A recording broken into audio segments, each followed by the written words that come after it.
Hello students, आज हम लोग 100 इम्पॉर्टेंट क्वेश्चंस ये देख रहे हैं आप। ये 100 इम्पॉर्टेंट क्वेश्चंस हैं, ये मेरे द्वारा बनाए गए हैं, जो कि कहलाएंगे विजेता सीरीज। क्या कहलाएंगे? विजेता सीरीज। इस सीरीज में मैं आपको 10 लेक्चर्स दूंगा। हर लेक्चर में आपके 100 ऑब्जेक्टिव क्वेश्चंस होंगे। जिस बच्चे ने इलेक्ट्रीशियन सेकेंड ईयर के बच्चे ने तैयार कर लिया, वो निश्चित तौर पर ITI एग्जाम बढ़िया से क्रैक कर लेगा, CBT एग्जाम बढ़िया से क्रैक कर लेगा, क्योंकि अब जो CBT एग्जाम होगा उसमें निम्मी के क्वेश्चन बहुत कम आएंगे। आपको निम्मी के भी क्वेश्चन पढ़ने हैं, लेकिन निम्मी के क्वेश्चन बहुत कम आएंगे, ठीक है। और जो बच्चे यूपी PCL की, यूपी आर्मिनल की सबकी तैयारी कर रहे हैं, उनके लिए भी बहुत इम्पोर्टेंट है। तो इन क्वेश्चंस को बड़े ध्यान से सुनिएगा, क्योंकि मैं ये लिया हूँ, ये क्वेश्चन मैं बोल बोल के बताऊंगा जो मैंने क्वेश्चंस पूछे हैं, ठीक है। चलिए पहला क्वेश्चन देखते हैं। पहला क्वेश्चन है, DC जनरेटर के फील्ड पोल्स बने होते हैं, ठीक है। फील्ड पोल्स पूछ रहा है, फील्ड पोल्स, फील्ड पोल्स। तो फील्ड पोल्स आपके कास्ट स्टील के बनेंगे, ठीक है। पहला क्वेश्चन है, DC जनरेटर में जो फील्ड पोल्स होते हैं वो किसके बने होते हैं? तो ये आपके कास्ट स्टील के बनेंगे। चलिए अगला क्वेश्चन है कि DC जनरेटर में करंट किसके द्वारा बाहरी सर्किट में पहुंचाई जाती है, ठीक है। दूसरा क्वेश्चन क्या कह रहा है कि जो आपके बाहरी सर्किट में करंट, बाहरी सर्किट में करंट जो पहुंचाई जाएगी, सर्किट में करंट, ठीक है। तो इसमें आंसर होगा ब्रश। क्या होगा? ब्रश होगा। ब्रश किसका बना होता है? कार्बन और ग्रेफाइट का। कार्बन और ग्रेफाइट का बना होता है। ये क्या करता है? ये आपका बाहरी सर्किट में करंट को पहुंचाता है। चलिए अगला क्वेश्चन है, लेथ मशीन में किस मोटर का प्रयोग करेंगे, ठीक है। लेथ मशीन में, लेथ मशीन, तो लेथ मशीन में बच्चों हम लोग यूज करेंगे शंट मोटर का। शंट मोटर, शंट मोटर का प्रयोग हम लोग किसमें करते हैं? लेथ मशीन में करते हैं। चलिए अगला क्वेश्चन है, DC जनरेटर का विद्युत वाहक बल निर्भर करता है, ठीक है। तो देखिए विद्युत वाहक बल क्या होता है DC जनरेटर का? E = 5ZPN/60A, ठीक। तो ध्रुवों की संख्या, तो ये आपका ध्रुव हो गया, पोल्स हो गए। दूसरा ऑप्शन हो गया गति, गति भी है आपका। और क्या है? चालकों की संख्या, ठीक है। तो इसमें जो ऑप्शन होगा ऑल इसमें बिल्कुल सही होगा। चालकों की संख्या पे भी डिपेंड करता है, ठीक है, और ध्रुवों की संख्या पे भी और गति पे भी हल्का हल्का टिक मारना, ठीक है। चलिए अगला क्वेश्चन देखते हैं, निम्नलिखित किसके लिए श्रेणी जनरेटर का प्रयोग करेंगे? अब देखिए श्रेणी जनरेटर मतलब सीरीज जनरेटर की बात कर रहा है। सीरीज जनरेटर कहाँ यूज करेंगे? बैटरी चार्जिंग में, घरेलू प्रयोग में, बूस्टर में, लाइटिंग लोड में। तो जो आपका क्या होता है, जो सीरीज जनरेटर होता है, ठीक है, ये आपका यूज होता है एज अ बूस्टर यूज होता है, ठीक। तो इसमें आंसर क्या होगा? बूस्टर, ठीक है। और जो बैटरी चार्जिंग में, अरे सुनो, बातें ना करो। बैटरी चार्जिंग में आपका शंट यूज होगा, शंट जनरेटर, ठीक है। बैटरी चार्जिंग पूछा ना, तो बैटरी चार्जिंग में आपका शंट जनरेटर प्रयोग होगा, ठीक है। चलिए अगला क्वेश्चन देखता है कि DC जनरेटर की रेटिंग किसमें होती है? DC जनरेटर की रेटिंग, देखिए DC जनरेटर की रेटिंग होगी आपकी KW में, किसमें होगी? KW में, रेटिंग आपकी किसमें होगी? KW में। ठीक है, अगर मान लीजिए KW ना दिया हो, HP दिया हो, तो वहां पे हम लोग HP लगाएंगे। ठीक है, KW और HP। ठीक, चलिए हम सबका बता देते हैं। अल्टरनेटर की जो ये रेटिंग होती है, अल्टरनेटर की रेटिंग होती है KVA में होती है, और ट्रांसफार्मर की जो रेटिंग कितने होती है? KVA में होती है। ठीक, फ्यूज की रेटिंग एम्पियर में, बैटरी की एम्पियर आवर में होती है। ठीक है, ये सब रेटिंग्स आपको याद करनी पड़ेगी, क्वेश्चन इसमें से बनते हैं। चलिए अगला क्वेश्चन है, लैप बाइंडिंग में समांतर पथों की संख्या, ध्रुवों की संख्या के। देखिए अगर लैप बाइंडिंग होगी, आ रहे हैं आ रहे कि नहीं आ रहे? लैप बाइंडिंग में क्या होगा? जो A होगा P के बराबर होगा। ठीक है, और अगर हम वेव बाइंडिंग की बात करें तो वेव बाइंडिंग में क्या हो जाएगा? A बराबर 2 हो जाएगा। ठीक है, लैप बाइंडिंग हम लोग जहां पे हमको करंट ज्यादा चाहिए वहां पे लैप बाइंडिंग यूज करेंगे। ठीक है, और जहां पे हमको वोल्टेज ज्यादा चाहिए वहां पे वेव बाइंडिंग प्रयोग करेंगे। ठीक है, ये भी आपको पता होना चाहिए। बहुत बढ़िया बढ़िया क्वेश्चन दिए हैं चुन चुन के। चलिए अगला क्वेश्चन है, वेल्डिंग जनरेटर में समानता होती है, तो वेल्डिंग जनरेटर में हम लोग क्या करेंगे? लैप बाइंडिंग यूज करेंगे। वेल्डिंग जनरेटर जो होता है उसमें क्या यूज करेंगे? Lap binding. Lap binding. और पूछ लेता है कि कौन सा जनरेटर यूज करते हैं, तो डिफरेंशियल कंपाउंड जनरेटर यूज करते हैं। लैप बाइंडिंग कौन सा यूज करेंगे? Differential compound. कहां गया? वेल्डिंग जनरेटर कौन सा होगा? इसको बोलते हैं डिफरेंशियल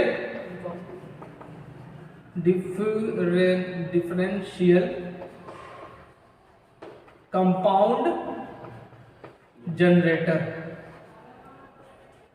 ठीक है, डिफरेंशियल कंपाउंड जनरेटर। ठीक है, चलिए अगला क्वेश्चन लेते हैं, समानता आर्मेचर प्रतिरोध का मान होता है, तो 9 जो RA होता है ये आपका लगभग कितना होता है? 1 ओम। तो जिसने 1 ओम लिखा है उसका बिल्कुल सही आंसर है। ठीक है, चलिए अगला क्वेश्चन देखते हैं, कौन सा अचालक पदार्थ कम्यूटेटर सेगमेंट के मध्य प्रयोग किया जाएगा? ठीक है, इसको चाहे फोटो खींच लो। ठीक, अच्छा तुम लोग का डाटा तो ही है ना। अब कम्यूटेटर सेगमेंट के बीच में हम लोग यूज करते हैं माइका। माइका क्या होगा? माइका। माइका मतलब क्या होगा? अभ्रक होगा ना। ठीक है, कौन सा क्वेश्चन था? हाँ, तो कम्यूटेटर सेगमेंट के बीच में, कम्यूटेटर सेगमेंट के बीच क्या यूज करोगे? अभ्रक। अभ्रक या माइका। ठीक, चलिए अगला क्वेश्चन है, अगला क्वेश्चन ये शायद अनुज का भी क्वेश्चन गलत होगा, गलत भी है अनुज ये। क्वेश्चन है कि जो अल्टरनेटर होता है, अरे हर क्वेश्चन थोड़ी ना अनुज का सही होगा, कुछ तो गलत होंगे। निम्नलिखित किन तथ्यों पर अल्टरनेटर का पावर फैक्टर निर्भर करता है? ठीक है, तो वो लोड पर डिपेंड करता है, संयोजित लोड पर डिपेंड करेगा। ठीक है, जो पावर फैक्टर डिपेंड करेगा किस पे? लोड पर डिपेंड करेगा। ठीक है, अच्छा चलिए अगला क्वेश्चन है, अगला क्वेश्चन है 12वां, आर्मेचर कोर किसकी बनी होती है? आर्मेचर कोर किसकी बनी होगी? Silicon steel. ठीक है, सिलिकॉन स्टील यूज क्यों करते हैं? To get less hysteresis losses. ठीक, और इनकी जो पत्तियां होती है इनकी थिकनेस क्या होती है? 0.35 mm से 0.50 mm। ठीक है, इनको लैमिनेट कर दिया जाता है किसको, एडी करंट लॉसेस को कम करने के लिए। ठीक, अच्छा, पिच फैक्टर का मान होता है, मात्रक होता है, तो पिच फैक्टर का कोई मात्रक नहीं होता है। पिच फैक्टर का कोई मात्रक नहीं होता।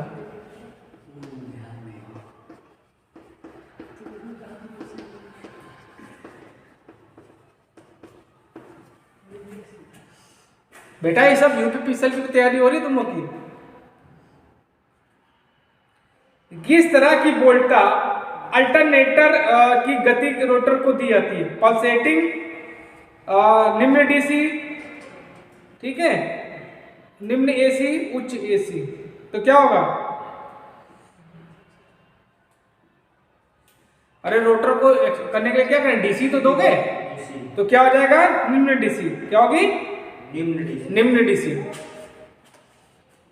क्या होगा, निम्न डीसी। निम्न डीसी किसको देते हैं, अल्टरनेटर रोटर को, अल्टरनेटर रोटर। अब बेटा जो मोटर यूज करेंगे वो क्या होगी, डीसी शंट मोटर यूज करते हैं, और जिसको हम लोग एक्साइटर भी बोलते हैं, या बैटरी से भी होता है, ठीक है।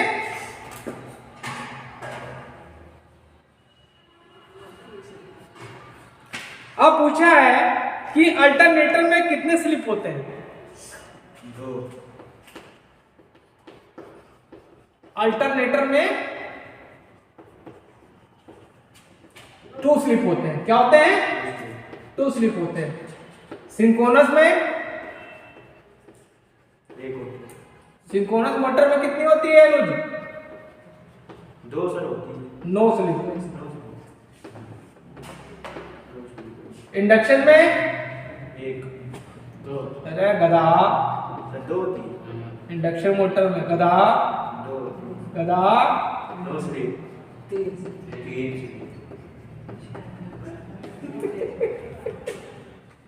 ठीक, चलिए अगला क्वेश्चन है, किस सिद्धांत पर अल्टरनेटर काम करता है, ठीक है। तो किस अल्टरनेटर का वर्किंग प्लेस पर किस में काम करेगा, Faraday electromagnetic induction, Faraday electro magnetic induction, ठीक। अरे काम तो वही है ना, वो डीसी यूज करते हैं, उत्पन्न करता है, एसी उत्पन्न करता है। अब अगला क्वेश्चन है, जो आपका सेमीकंडक्टर होता है उसमें कौन से बॉन्ड होते हैं। तुम लोग से क्वेश्चन पूछे बता नहीं पाए, अगर मान लो ट्रिपल बॉन्ड है तो किसमें सिग्मा कितने होंगे, पाई कितने होंगे, बता ही नहीं पा रहे, केमिस्ट्री पता नहीं क्या पढ़े हो तुम लोग, समझ में नहीं आता कैसे टीचर पढ़ाते हैं। चलो ठीक, बात खत्म। सेमीकंडक्टर में कौन से बॉन्ड होते हैं, कोवैलेंट बॉन्ड होते हैं। कौन से बॉन्ड होते हैं, सेमीकंडक्टर में कोवैलेंट बॉन्ड होते हैं। कोवैलेंट बॉन्ड समझते हो भैया, तुम्हारा भी काम चल रहा है, हमारा भी काम चल रहा है, इसको सहसंयोजी बोलते हैं हिंदी में। तुम्हारा भी काम चल जाएगा, हमारा भी काम चल जाएगा। चलो अगला क्वेश्चन है, डायक स्विच है, डायक कौन सा स्विच है, एसी की डीसी, एसी किसने लिखा है, हमने। देखो जो डायक होता है ये एसी स्विच होता है, और ट्रायक जो होता है ये भी एसी स्विच होता है, और जो आपका एससीआर होता है ये डीसी स्विच होता है। तो भैया जिसने एसी स्विच लिखा है वो बिल्कुल सही है। एक ट्रायक वो 2 एससीआर के बराबर है, तो इसमें आंसर होगा, देखो दो, अगर 2 एससीआर से हमको एससीआर 2 एससीआर कैसे बना देंगे, एंटी पैरेलल में, इसमें एंटी पैरेलल में बना देंगे तो बन जाएगा क्या, ट्रायक। ट्रायक की बात कर रहे हैं ना, तो इसमें आंसर क्या होगा, व्युत्क्रम समांतर में, जिसने लिखा वो बिल्कुल सही है। ठीक, चलो अगला क्वेश्चन है, पूछ रहा है कि एचसीआर का कंट्रोलिंग तत्व है, कंट्रोलिंग तत्व एलिमेंट, तो क्या होगा?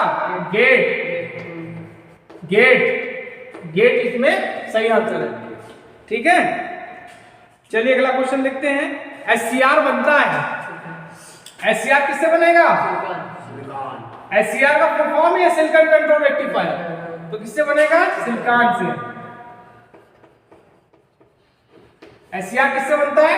सिलिकॉन से। 3 टर्मिनल्स होते हैं, 3 जंक्शन होते हैं, 4 लेयर होती है। क्या हुआ? कुछ नहीं सर। चलो अगला क्वेश्चन है 22वां क्वेश्चन। देखो क्वेश्चन हमने पूछा है कि अल्फा बीटा में क्या रिलेशन होता है, तो इसमें क्या रिलेशन होता है? अल्फा बराबर beta beta alpha one minus alpha, beta बराबर alpha upon one minus alpha, beta बराबर alpha upon one minus alpha. तुमने तो गलत लिखा है। तो सर इसमें वही ऑप्शन ही गलत। तो अल्फा अपॉन 1 माइनस अल्फा है तो हाँ है तो तो बी वाला लगाए, वो ए था सर, तो अल्फा मान लेते ना उसको। हम तो अल्फा माने इसीलिए हम लगाए।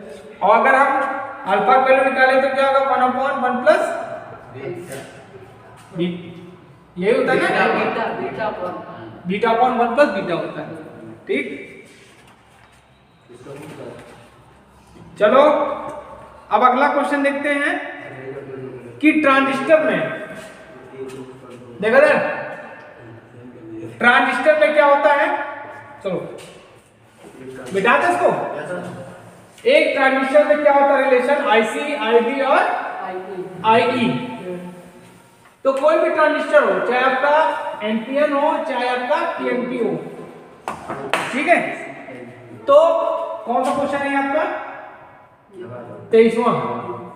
तो जो ट्रांजिस्टर में होता है, इन ट्रांजिस्टर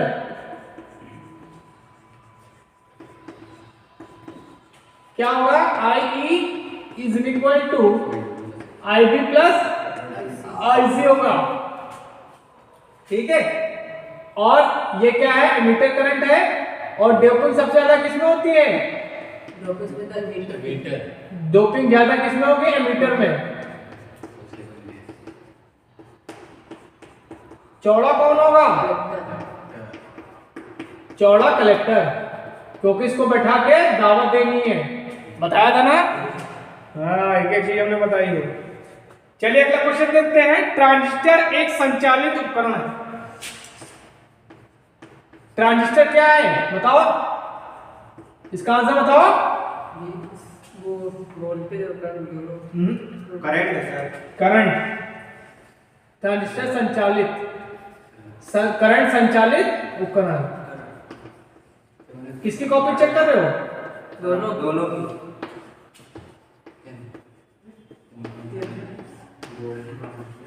सुनो, हल्का से टिक मारना, गंदा ना हो कॉपी लोग का, ठीक? ठीक है। अब अगला क्वेश्चन है, एनपीएन ट्रांजिस्टर में अल्पसंख्यक कैरियर होंगे।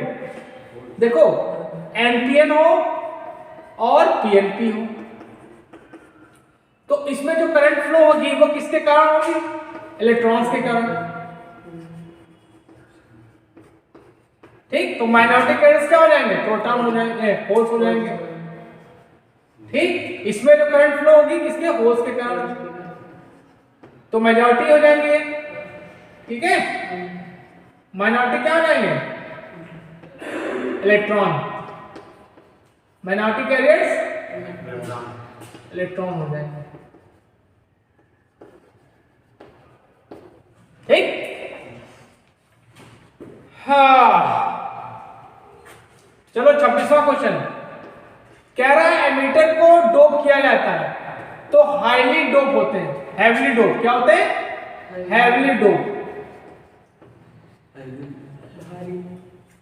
अबे तो इसमें भारी नहीं लिखा है, हैवी मतलब भारी, कल भी बताया था। अब चलिए पूछते हैं कि एक ट्रांजिस्टर में बेस करंट लगभग होती है, कितनी परसेंट होती है? 5%, ठीक। बेस करंट कितनी होगी आपकी? 5%। इसका ऑप्शन ही नहीं था। चलिए अगला क्वेश्चन, हाउ वेव रेक्टिफायर की इफिशियंसी पूछ रहा है। हाउ वेव रेक्टिफायर की इफिशियंसी, देखिए हम दोनों बता देते हैं। How wave rectifier,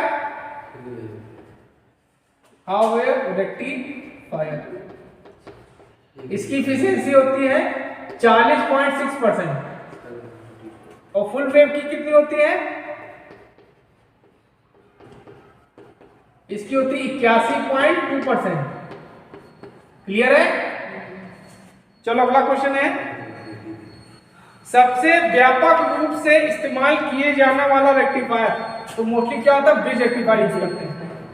bridge rectifier, bridge rectifier का प्रयोग हम लोग ज्यादा करते हैं। ब्रिज रेक्टिफायर का प्रयोग हम लोग ज्यादा करते हैं। ठीक, चलो अगला क्वेश्चन देखते हैं। 30वां क्वेश्चन,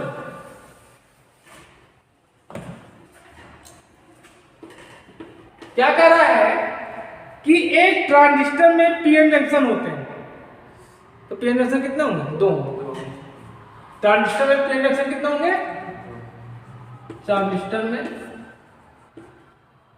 जंक्शन बोल सकते ना, कितने होंगे, 2। एससीआर में 3, ठीक। डायोड में सिंगल,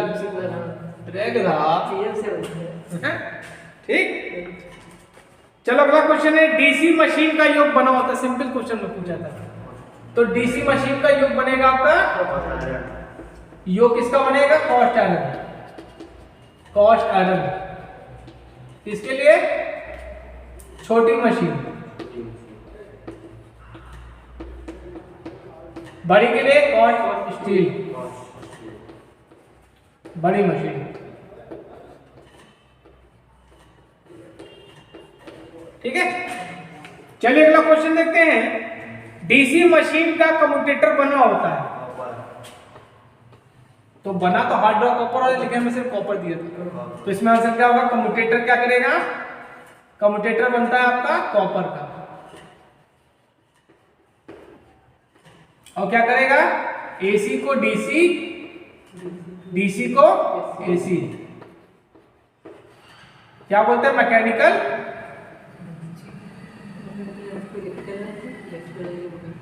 मैकेनिकल रेक्टिफायर भी कहते हैं, और डीसी जनरेटर को रोटेटिंग एम्पलीफायर। एक डीसी मशीन का आर्मेचर बना होता है, किसका बनेगा आर्मेचर, सिलिकॉन स्टील। अरे ये 2 बार आ गया था क्वेश्चन, क्या नहीं सर, एक ही बार सिलिकॉन स्टील नहीं यार, आर्मेचर क्वेश्चन आया था एक बार।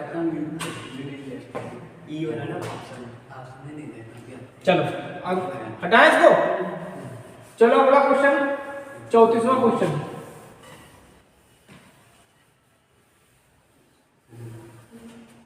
आप लोग मेरी जबान को पकड़िए, मैं क्या कह रहा हूं, क्योंकि मैं इतना लिख नहीं सकता हूं, हमारे पास वाला बोर्ड नहीं है। कौन सा वाला, डिजिटल बोर्ड, कि हमारा खट से दूसरा क्वेश्चन आ गया। ठीक है, चलिए अगला क्वेश्चन है, डीसी मशीन का पोल शू बना होता है, कॉस्ट आयरन। वाह, तो पोल शू किसका बनेगा, पोल शू बनेगा कॉस्ट आयरन। क्या करता है, ये फ्लक्स को एयर में समान रूप से वितरित करता है।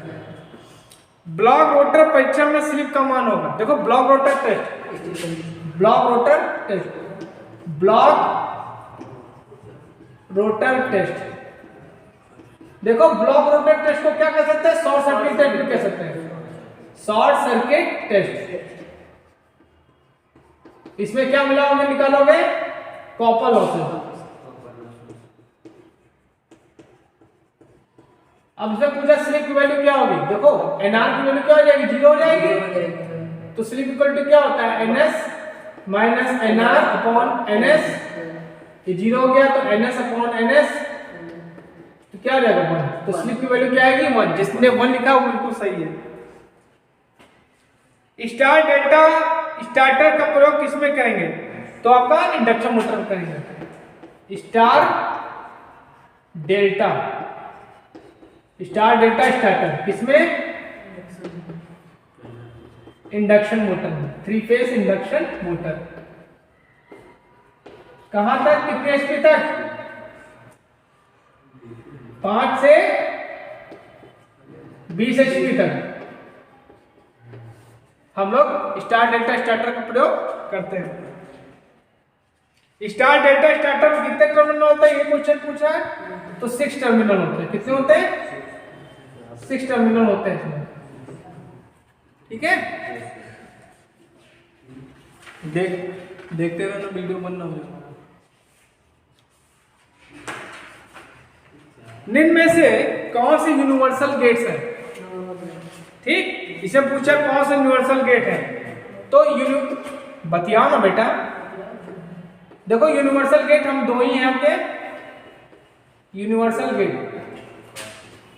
गेट तो कौन है? नैंड है और नॉर है। इनको यूनिवर्सल इसलिए कहते हैं कि इनकी सहायता से हम बाकी गेट्स बना सकते हैं। हाँ, ये क्वेश्चन अनुट नहीं कर पाए होंगे, कर लिया लेकिन वह गेट जो भिन्न इनपुट के लिए उच्च आउटपुट प्रदान करता है, एक्सनॉर। एक्सॉर में क्या हो जाएगा? 0 0 मिल जाता है, वहां 1 मिल जाएगा, ठीक है। तो इसमें आंसर क्या होगा?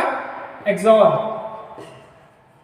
ठीक, नहीं सॉरी, एक्सनॉर, ठीक है।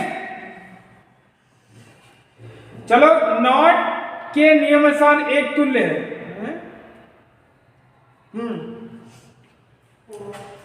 देखो, अगर a की वैल्यू 1 है, ठीक है,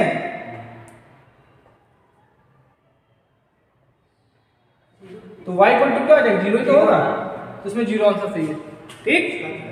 किसी गेट, किसी सर OR गेट में, और गेट में, OR गेट में, अच्छा, और गेट में अच्छा, ये इसमें आपका पहला 40वां क्वेश्चन देखो। और गेट में केवल एक इनपुट होती है, केवल 2 इनपुट होती है, 2 या 2 से अधिक इनपुट होती है, 2 होती है, 2 या 2 से अधिक हो सकती है, तो थर्ड ऑप्शन बिल्कुल सही है। 2 या 2 और मोर। इनपुट तो कितने भी हो सकते हैं यार, इनपुट तो आपके कहीं भी हो सकते, कितने भी हो सकते हैं, आउटपुट लेकिन एक ही हो, समझ गए? 2 इनपुट, 2 से अधिक ना, 2 से अधिक भी हो सकते हैं। चौक खत्म हो, चौक उठाओ वहां से।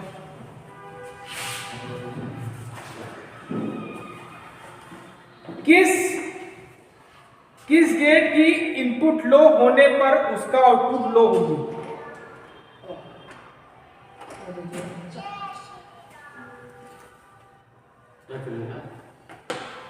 चलो, इसमें और ही सही होगा।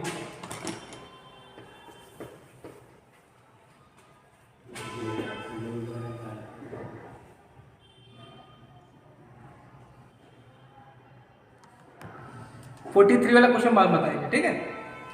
अब देखो, पूछ रहा है कि, चलो 44 क्वेश्चन देखो।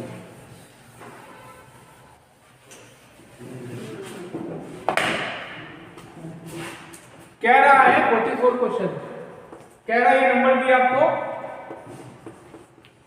इसको आप किसमें कन्वर्ट करिए? डेसिमल के थ्रू, तो कर लो।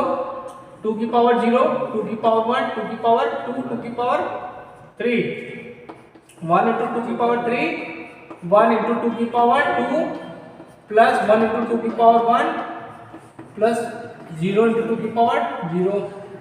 ये कितना हो गया? 2 दूनी 4, दूनी 8, 4 हो गया, ये आपका 2 हो गया, 8 12 14 आंसर आएगा। 14 किसका है? हाँ, 14 सही है इसमें, ठीक है।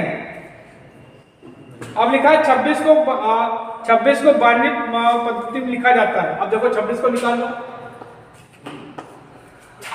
26 को 2 से भाग करो, 2 13 0 2 6 1 2 3 0 2 के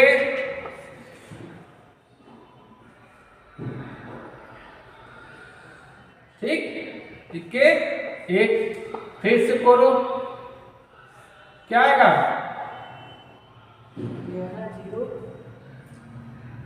0 1, यही आएगा ना।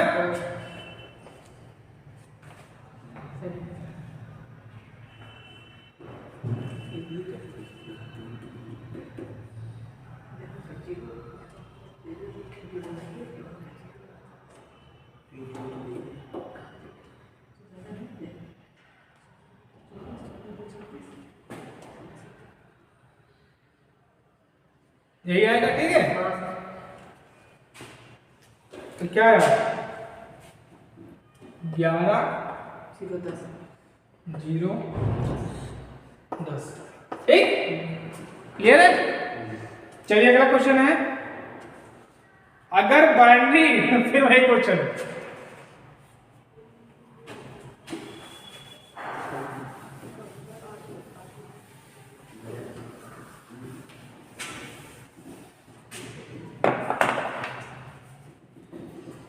देखो ये देखो, इसको डेसिमल करना है तो 10 2 की पावर 0 2 2 स्क्वायर 2 की पावर 3, तो 2 की पावर 3 0 2 की पावर 1 0, तो 8 प्लस 2 10 10 आ रहा है, तो 10 आंसर बिल्कुल सही है, ठीक। डेसिमल संख्या प्रणाली का रेडिक्स है तो 47 का आपका आंसर होगा 10, ठीक। और बाइनरी का 2, बाइनरी का 2 रेडिक्स,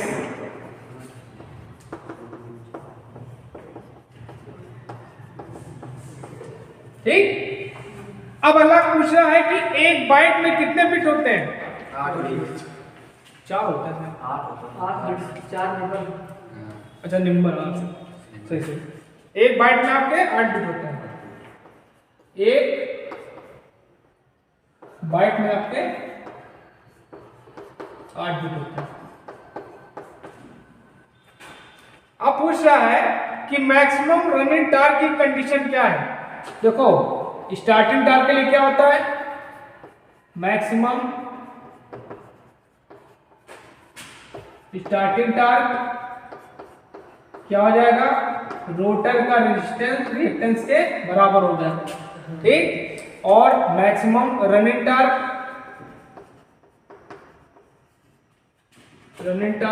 क्या हो जाएगा, ये हो जाएगा R2 = X X2, ठीक। तो आपके 50 क्वेश्चन हो गए। अब 50 आगे बढ़ते हैं। डीसी जनरेटर का एक कम्यूटेटर मुख्य कार्य होगा, ठीक। तो कम्यूटेटर जनरेटर की बात कर रहा है बेटा, ठीक है। जनरेटर में क्या करेगा, एसी को डीसी में कन्वर्ट कर देगा। 51 क्वेश्चन, कम्यूटेटर क्या करेगा, एसी और डीसी। चलिए 12वां क्वेश्चन देखते हैं। किसी भी विद्युत मशीन में समांतर कौन से 2 भाग होते हैं, कार्बन ब्रश और रोटर, मुख्य ध्रुव और अंतर ध्रुव, स्टेटर और रोटर,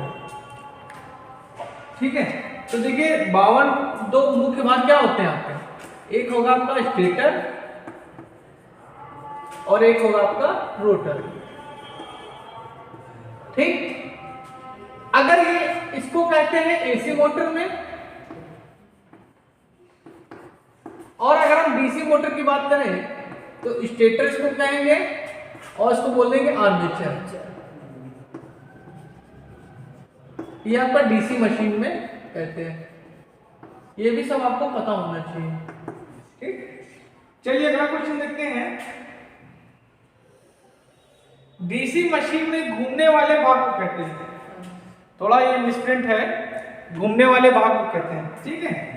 तो घूमने वाला भाग क्या है आपका, डीसी मशीन में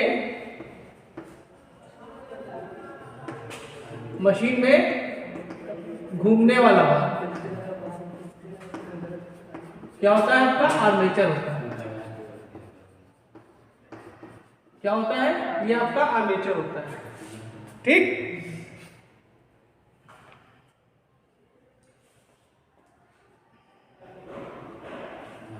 अगला क्वेश्चन है, जो इंटरपोल्स होते हैं, ठीक, वो कैसे होते हैं? तो ये आर्मेचर के साथ सीरीज में यूज होते हैं, आर्मेचर के साथ सीरीज में। क्यों करते हैं, क्यों यूज करते हैं इसको? आर्मेचर रिएक्शन को कम करने के लिए, टू रिड्यूस आर्मेचर रिएक्शन, ठीक है। चलिए अगला क्वेश्चन देखते हैं। प्रतिरोध कम्यूटेशन कॉपर ब्रशों की तुलनात्मक रूप से कार्बन ब्रशों द्वारा प्रतिस्थापित किया जाता है, ठीक है। तो क्या होगा, इसको हम बाद में बताएंगे आपको। चलिए अगला क्वेश्चन देखते हैं। किस तरह की डीसी मशीन ध्रुव में अवशिष्ट चुंबकत्व आवश्यक है, ठीक है, ठीक है। देख, तो इसमें तुमने लगाया है अलग से उत्तेजित जनरेटर, गलत है, ठीक है। जो आपका 56वां क्वेश्चन है, जिसको बोलते हैं अवशिष्ट चुंबक, जिसको बोलते हैं रेडिजुअल, ठीक, अवशिष्ट चुंबकत्व, तो किसमें ग्रो होता है? ये आपका 3 जनरेटर, किसमें मोटर की बात कर रहे हैं, किसकी, मशीन की। तो आपकी संट, सीरीज और कंपाउंड, ठीक है। इनमें क्या होता है, हमको रेजिडुअल मैग्नेटिज्म की जरूरत होती है। सेपरेटली एक्साइटेड में क्या होता है, हम लोग अलग से सोर्स लगाते हैं, ठीक है। तो इसमें सेपरेटली एक्साइटेड जनरेटर नहीं होगा, ठीक है। इसमें होगा पहला संट वाला जनरेटर, ठीक। चलिए अगला क्वेश्चन देखते हैं, 57 क्वेश्चन कह रहा है, एक डीसी मशीन के निम्नलिखित ब्रेकिंग एक्शन में कौन सी ऊर्जा बनाई जाती है?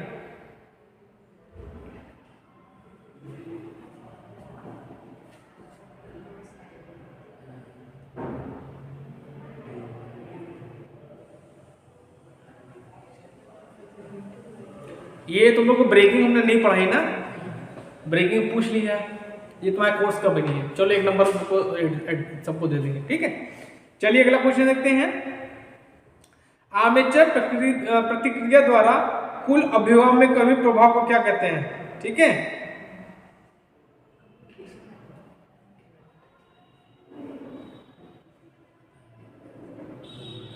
ठीक, तो क्या होगा, डीमैग्नेटाइजिंग इफेक्ट कहते हैं। क्या कहते हैं? Demagnetising effect. 58 में क्या हो जाएगा, डीमैग्नेटाइजिंग, मैग्नेटाइजिंग इफेक्ट, ठीक। क्रॉस में क्या होगा, क्रॉस हो जाएगा, इसमें डीमैग्नेटाइज कम हो जाएगा, ठीक है। चलिए अगला क्वेश्चन है, किसका प्रयोग बैटरी चार्जिंग में करते हैं? तो देखिए, तो मैं सबको बता देता हूं, जो आपका शंट जनरेटर होता है, ठीक, शंट का किस में यूज करेंगे हम लोग? बैटरी चार्जिंग में, बैटरी चार्जिंग में। तो इसमें आंसर क्या होगा, शंट हो जाएगा, ठीक है। और सीरीज जनरेटर जो होता है आपका, एज अ बूस्टर यूज करते हैं, ठीक है, एज अ बूस्टर,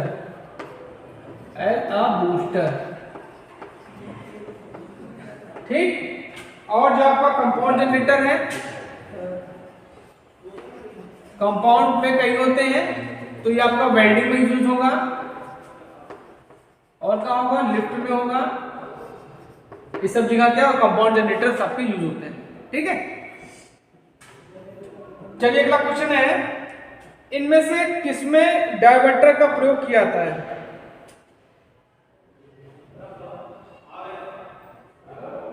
डायवर्टर किसमें यूज करोगे? कंपाउंड में नहीं होगा,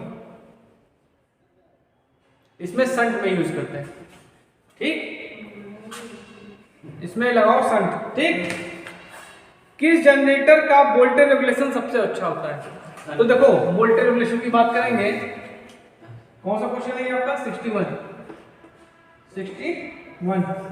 वोल्टेज रेगुलेशन, वोल्टेज रेगुलेशन अच्छा किसका होता है? अच्छा होगा आपका संट का, अच्छा संट का। खराब किसका होगा? सीरीज का। ठीक, चलिए अगला क्वेश्चन देखते हैं। डैश डैश को निरंतर वोल्टेज जनरेटर कहा जाता है। तो संट जनरेटर को शंट जनरेटर को निरंतर वोल्टेज जनरेटर कहते हैं। ठीक,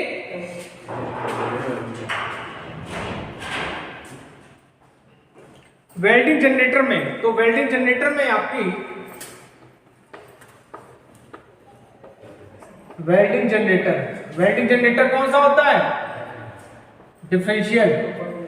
कौन सा होता है? Differential compound. Differential compound generator होता है। ठीक है, वाइंडिंग किसमें होगी? कौन सी? Lap binding. क्या होगी?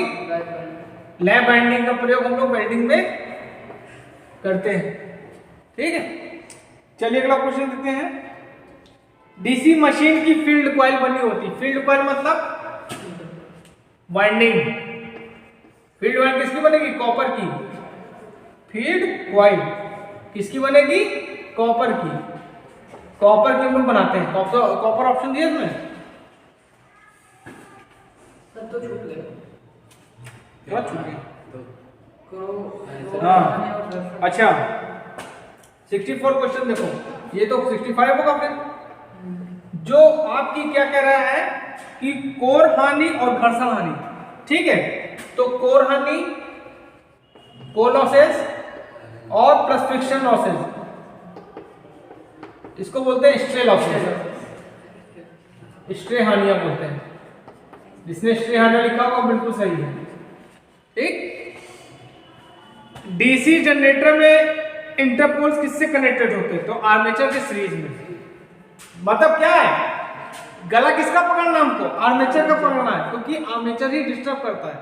ठीक है, तो इंटरपोल्स किसमें होंगे? आर्मेचर के सीरीज में। ये क्वेश्चन आया है, कंपटीशन में भी आया है, सीबीटी एग्जाम में भी आया है। इंटरपोल्स कहाँ होंगे? कौन सा क्वेश्चन है ये? छठा, 66। इंटरपोल्स कहाँ होंगे?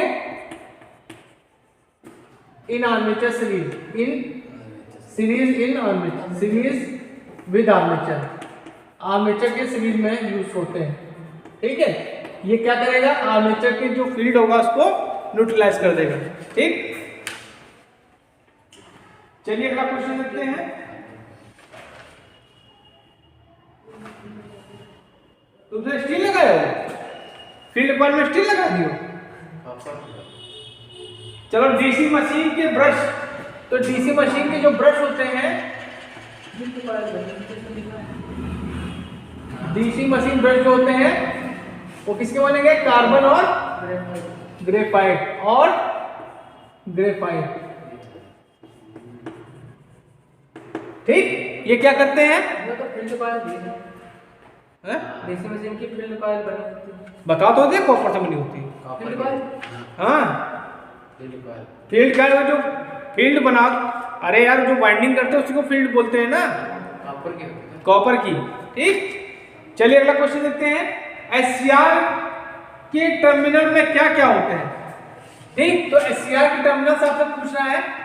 एससीआर के टर्मिनल्स क्या होंगे? कैथोड, एनोड और गेट। जिसने लगाया वो बिल्कुल सही है। एनोड, कैथोड, गेट वहां सही है। निम्नलिखित में से कौन थायरिस्टर परिवार से है? तो थायरिस्टर परिवार से कौन होगा? एससीआर। ठीक, थायरिस्टर का हो चाहे एससीआर को, एक ही बात है।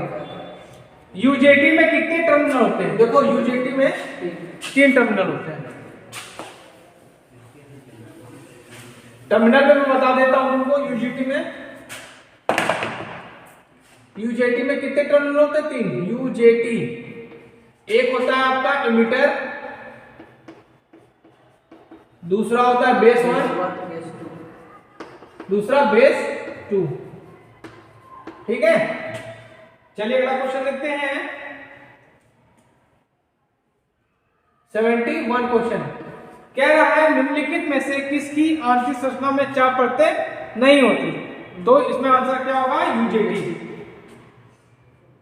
ठीक, देखो डायक हो गया आपका, ठीक, ट्रायक हो गया, एससीआर हो गया। इन सब में क्या होती है? 4 लेयर होती है। क्या होती है? 4 लेयर होंगी। लेकिन जो आपका यूजेटी होता है इसमें 4 लेयर नहीं होती, नॉट 4 लेयर। ठीक, चलिए अगला क्वेश्चन देते हैं। डायोड और ट्रांजिस्टर की तरह प्रयोग करने वाला सेमीकंडक्टर उपकरण है, क्या होगा बताओ? डायोड तो क्या हो जाएगा इसमें? इसमें हो जाएगा आपका ट्रायक। क्या हो जाएगा?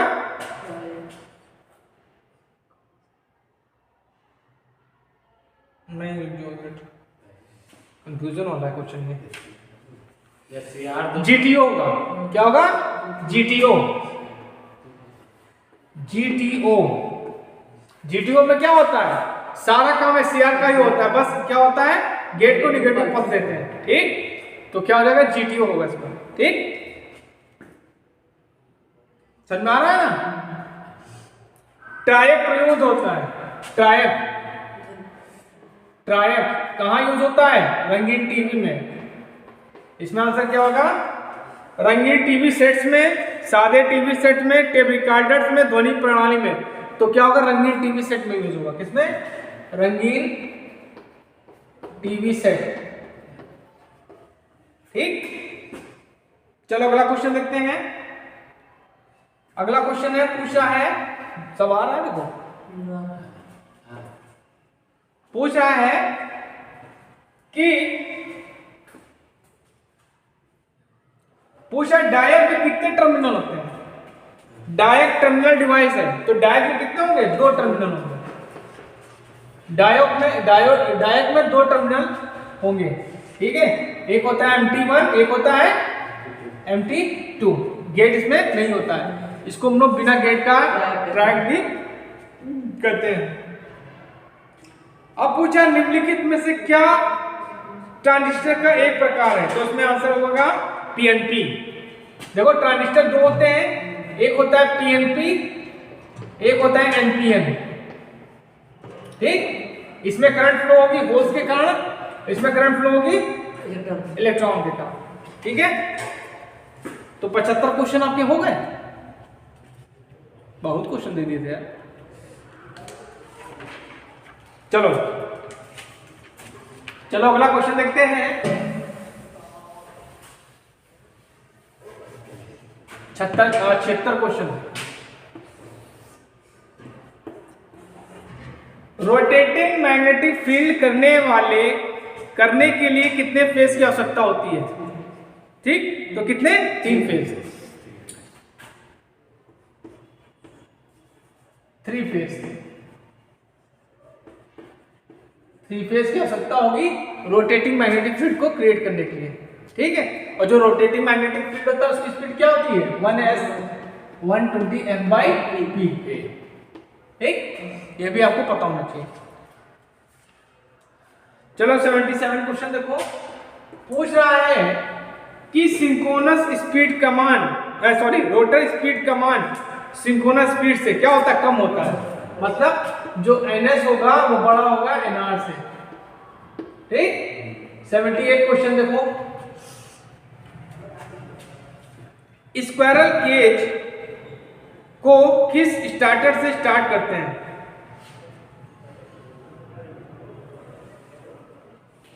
स्टार डेल्टा होगा नहीं, ऑटो ट्रांसफार्मर है तो क्या होगा? डोल स्टार्टर। स्क्वायरल केज है ना, डोल स्टार्टर। ठीक, ओके। डोल स्टार्टर कहां तक होता है? 3 HP से 5 HP। उसके बाद जो होता है स्टार डेल्टा स्टार डेल्टा कहां तक यूज होता है? 5 से 20। 10 से और जो आपका ऑटो होता है, ऑटो ट्रांसफार्मर स्टार्टर, वो क्या होगा? Above 20 HP। 20 HP से ऊपर की जो मोटर होती है वहां पे ऑटो ट्रांसफार्मर स्टार्टर यूज करेंगे। चलो उसमें क्वेश्चन में पूछ लिया डायरेक्ट ऑनलाइन स्टार्टर, तो ये हो जाएगा 3 से 5 HP, ठीक है। और उसके बाद पूछा स्टार डेल्टा, तो स्टार डेल्टा 10 से 20 HP कर लो, ठीक है। चलो अगला पूछा है ऑटो ट्रांसफार्मर स्टार्टर कितने HP तक मोटर, तो हो जाएगा 10 से,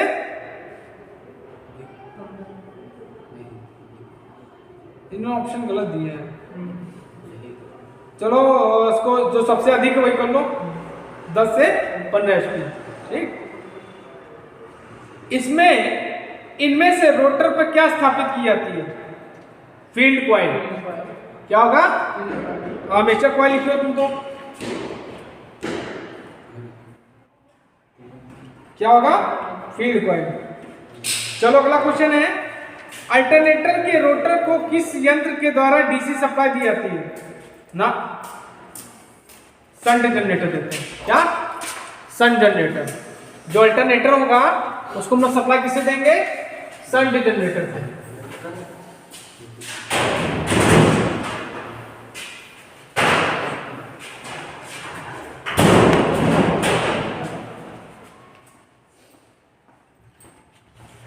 अल्टरनेटर कौन सा सप्लाई देंगे?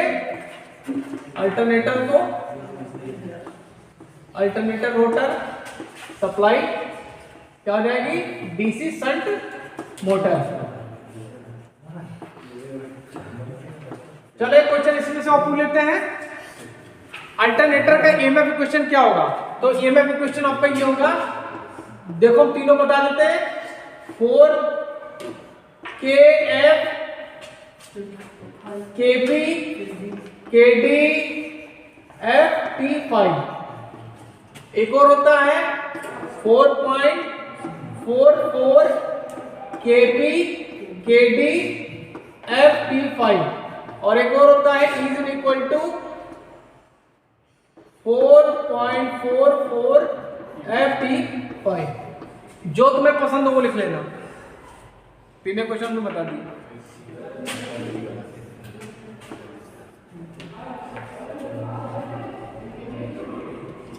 सैलियन पोर्ट रोटर की घूर्णन गति कितनी होती है, या इसको देख लेना, ठीक है। हमारे ख्याल से इसकी होती है,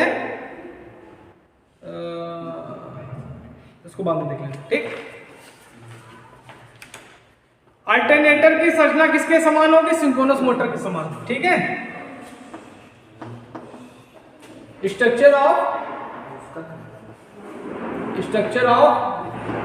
alternator equal to structure of synchronous motor,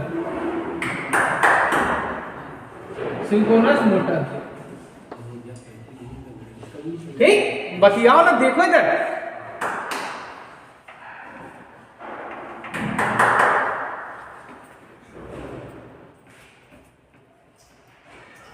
चलिए अगला क्वेश्चन है, किसी अल्टरनेटर में फ्रीक्वेंसी की गणना कैसे करेंगे? तो फ्रीक्वेंसी कैसे गणना करोगे? देखो n इक्वल टू क्या होता है? 120 f/p होता है।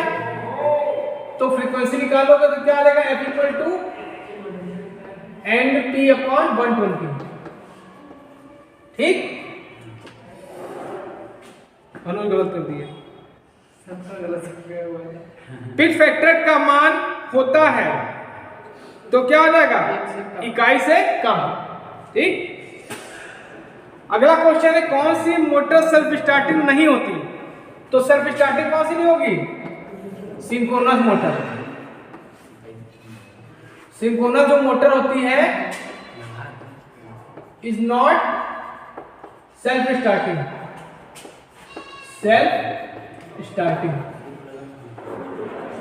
या बना कौन रहा है?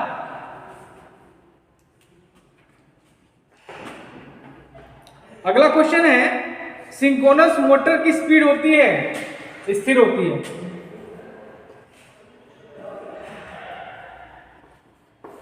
सिंक्रोनस मोटर स्पीड क्या हो जाएगी? कांस्टेंट। चलो अगला क्वेश्चन है, सिंक्रोनस मोटर का मुख्य भाग क्या है? Rotor, exciter, stator.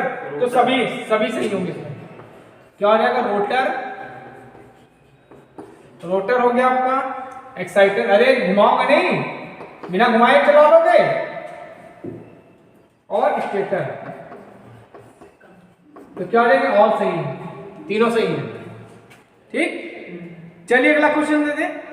Synchronous motor का स्टार्टिंग टार्क होता है क्या? 0। स्टार्टिंग टार्क क्या होगा? 0।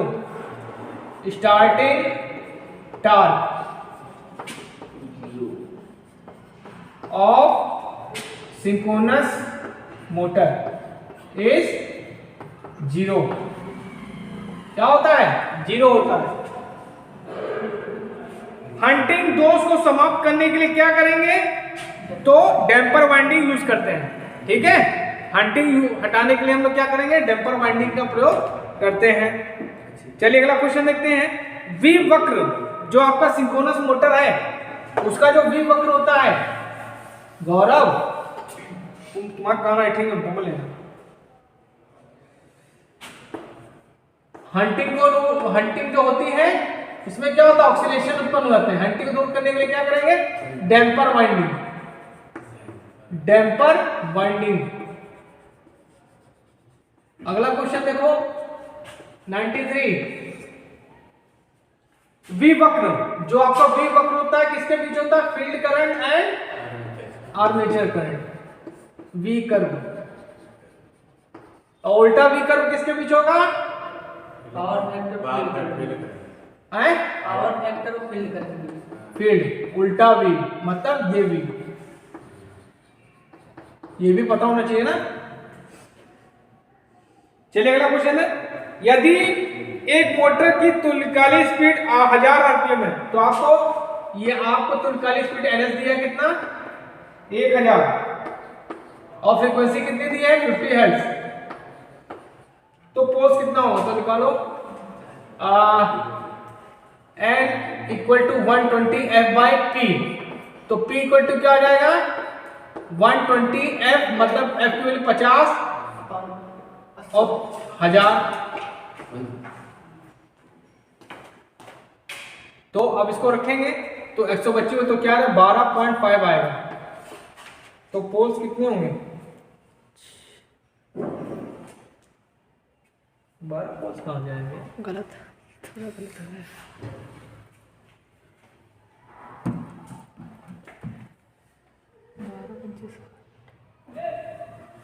12 55 60 तभी तो कटेगा 6 को जैसे। हाँ घोड़ा करो तो 12 55 60 होगा, 125 कर दो। 60/10 तो कितना? 6 पोल्स। चला दिए वीडियो। ठीक, कितना होगा? 6 पोल होंगे। अगला क्वेश्चन है, पूछ आएंगे कि जो सिंक्रोनस मोटर होती है किस पावर फैक्टर पे काम करेगी? तो ये तीनों पावर फैक्टर पे काम करेगी, लीडिंग, यूनिटी और लैगिंग। ठीक, 95 क्वेश्चन हो गए। 5 कौन से बचे? ईएमएफ को किस नाम से जानते हैं? तो ईएमएफ का दूसरा नाम है आपका काउंटर ईएमएफ। काउंटर ईएमएफ क्या बोलते हैं? बैक ईएमएफ को हम लोग क्या बोलते हैं? Counter EMF. ये गवर्नर का काम करता है। ठीक है, अच्छा, लैप वाइंड आर्मेचर के लिए पहले पाथ होंगे। लैप के लिए क्या होगा? लैप के लिए A बराबर P होगा। A बराबर P। तुमने गलत किया। A बराबर P। A बराबर 4 पे गलत किया।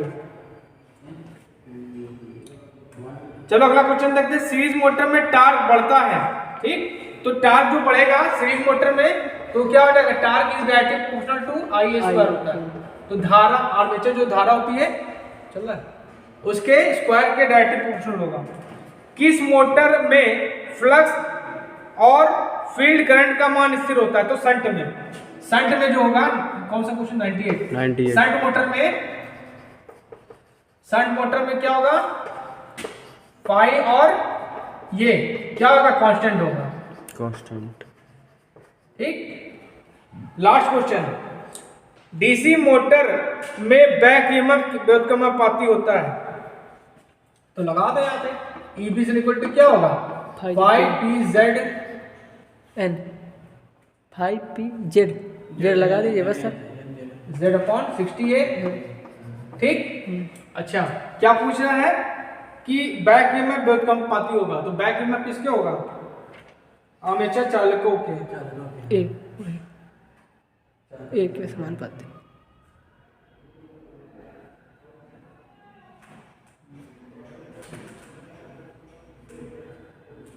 सही है।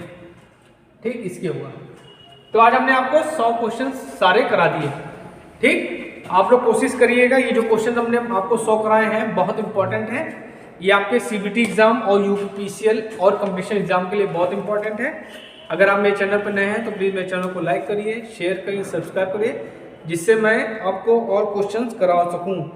ये जो मैं करा रहा हूँ सीरीज को बोलते हैं विजेता सीरीज। आप लोग को विजयी बनाना है। Thank you.